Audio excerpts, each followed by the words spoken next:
Dalam Bapa dan Putra dan Roh Kudus. Amin. Allah yang penuh kasih,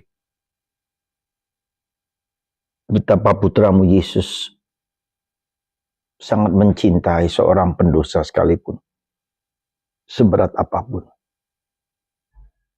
Asalkan dia mau bersujud tunduk, memberikan waktu, tenaga, kesempatan memuliakan Tuhan. Seperti wanita dalam Injil hari ini. Berkat-Mu atas kami semua ya Bapa di hari ini. Amin. Para saudara, hari ini kita dihadapkan dengan seorang wanita pendosa terkenal di sebuah kota. Lalu dia sujud mencium kaki Yesus dengan air matanya dan menyeka dengan rambutnya. Membasahinya dengan minyak dan mengelapi dan mencium dan menangis di kaki Yesus. Saudara, secara logika rasional kita bisa mengerti dan memahami jiwa sang wanita ini. Tapi saya mau ajak Anda untuk sedikit melatih doa imajinasi. Doa imajinasi ini diajarkan oleh Santa Teresa dari Avila. Setiap kali dia berdoa, dia berusaha membayangkan Yesus yang berdialog dengan wanita di sumur Yakub. Terjadi dialog, terjadi komunikasi.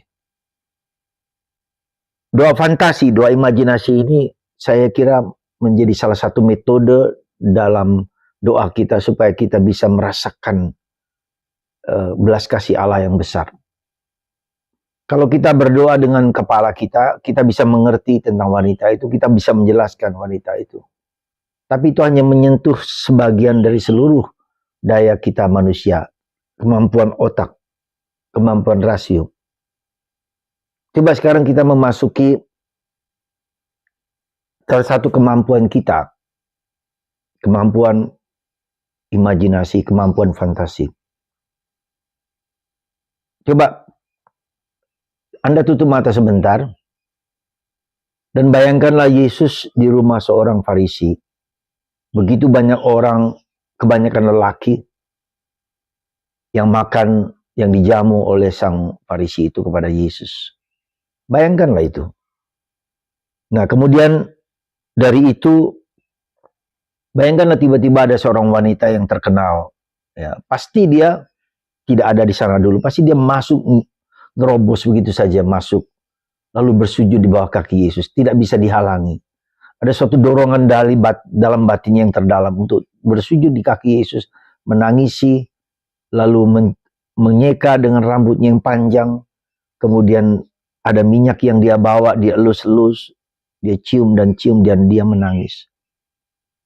Mungkin ada kata-kata yang diungkapkan. Tetapi kita bayangkanlah bahwa dia mohon ampun, dia sedih, dia susah. Terjadi suatu pergolakan batin yang terdalam. Ya, suatu gelombang batin yang terdalam. Ketidakmampuan dia untuk bertobat. Meskipun dia ingin bertobat. Bayangkan itu, bayangkan. Ya. Jadi doa dengan membayangkan, memfantasikan seolah-olah aku aktif ada di situ. Dan setelah membayangkan wanita yang berdosa itu, Yesus mengatakan sesuatu. Ya, lalu dia mengatakan dosamu sudah diampuni. Imanmu menyelamatkanmu. Imanmu menyelamatkanmu. Kata-kata itu kita dengar dalam hati kita. Imanmu menyelamatkanmu. Dan kita ungkapkan rasa syukur bahwa dosa kita diampuni. Sebesar apapun. Nikmati, enjoy, rasakan doa fantasi ini. Wanita itu sepertinya kita sendiri yang mempersembahkan diri kita, seluruh diri kita kepadanya. Ketidakmampuan kita untuk mengungkapkan dosa kita dan kita mohon supaya kita mengerti, memahami ribuan dosa yang telah kita lakukan, beban dosa yang telah kita lakukan. Sentuhlah, biar dia menyentuh bukan hanya unsur kepala kita, tapi unsur badan kita, unsur raga kita, unsur emosi kita. Dengan membayangkan itu. biarkan unsur rasa dan roh kita bergerak. Kita mohon ampun. Mohon ampun. Supaya raga kita, badan kita tersentuh, terjamah oleh kasih Yesus. Seperti wanita itu menangis. Dan kita menangis dan menangis karena banyak dosa yang telah kita lakukan. Terus masuklah ke dalam fantasimu, ke alam imajinasimu. Masuklah. Yesus, dosaku juga banyak. Pikiranku, perasaanku, emosiku, yang seringkali tak dapat kubayangkan. Jadi ketujuh dosa itu dosa cabul, sombongan, iri hati, kemarahan, yang seringkali masuk dalam diriku. Ampuni aku Tuhan. Tuhan, kasihanilah aku orang berdosa. Tuhan, kasihanilah aku orang berdosa. Aku berdosa. Amin. Para saudara, hari ini saya mengajak Anda untuk melakukan doa imajinasi. Coba bayangkanlah kisah tentang si pendosa itu yang terkenal di seluruh kota. Tapi dia mau sujud.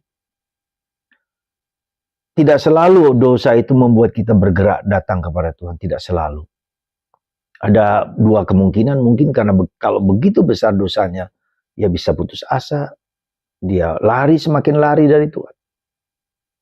Atau orang yang mungkin karena begitu besar beratnya beban itu, maka dia mungkin bahkan lebih jahat daripada itu.